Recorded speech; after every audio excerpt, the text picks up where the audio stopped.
नमस्कार दोस्तों, राधे राधे। जैसा कि आपको पता है कि पौष मास का शुक्ल पक्ष चल रहा है और पौष मास के शुक्ल पक्ष की एकादशी तिथि को हम पौष पुत्रदा एकादशी, बैकुंठ एकादशी और मुक्कोटी एकादशी के नाम से जानते हैं। इस दिन व्रत रखकर भगवान विष्णु की शास्त्र सम्मत विधि से पूजा करने पर निसंतान दंपतियों को संतान की प्राप्ति होती है। शास्त्रों में इस व्रत को बहुत ही महत्वपूर्ण माना गया है। इस व्रत को रखने से योग्य संतान की कामना पूर्ण होती है। वहीं ये व्रत संतान को हर परेशानी से बचाने वाला भी माना गया है।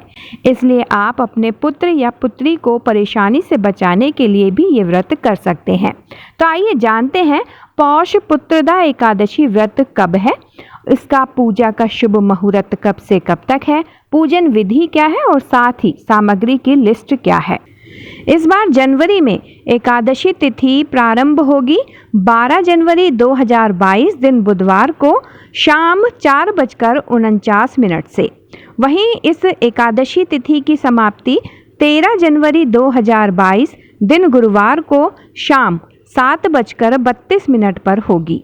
तो ऐसे में उदया तिथि के साथ एकादशी व्रत 13 जनवरी 2022 दिन गुरुवार को किया जाएगा।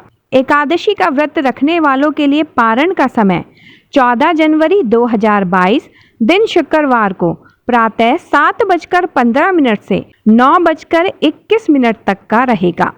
पारण तिथि के दिन द्वादशी समाप्त होने का समय है 14 जनवरी रात्रि 10:19।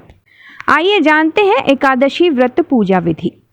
पौष पुत्रदा एकादशी व्रत के दिन सुबह सूर्योदय से पहले स्नान आदि से निर्वृत्त होकर स्वच्छ वस्त्र धारण कर लें। अब अपने घर के पूजा स्थल या फिर आसपास के किसी मंदिर में जाकर व्रत का संकल्प लें और भगवान विष्णु की विधि पूर्वक पूजा करें।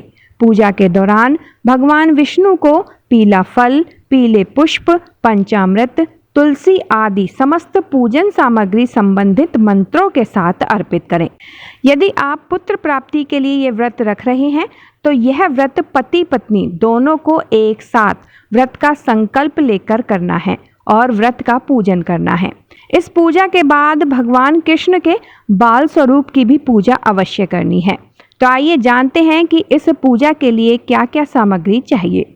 शुभ मुहूर्त में पूजा करने से पहले इन सामग्रियों को एकत्रित करके रख लेना है।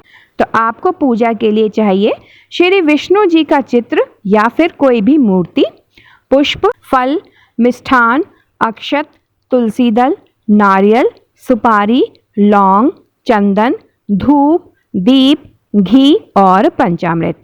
तो आशा करती हूँ मेरे द्वारा दी गई जानकारी आपके लिए महत्वपूर्ण होगी। नमस्कार, धन्यवाद, राधे राधे।